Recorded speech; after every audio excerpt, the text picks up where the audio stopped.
Hi, I'm going to show you how to hand knot beads today. I like to use silk.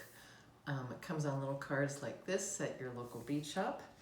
And a great thing about this, as opposed to whatever cord you might have at home, is it has this lovely little needle at the end that makes everything ever so much easier.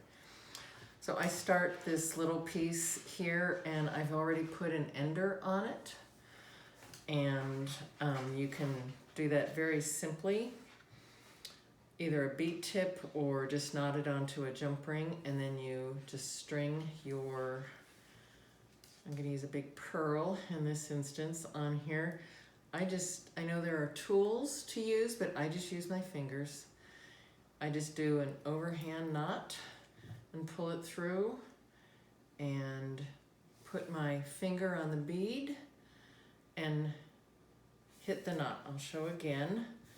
Now,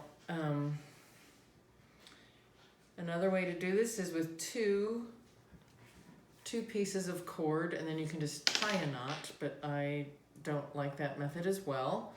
The one thing you don't want to do is tighten this too much because it makes things hang kinked and not straight. So again, did an overhand knot, and there you go. Thank you.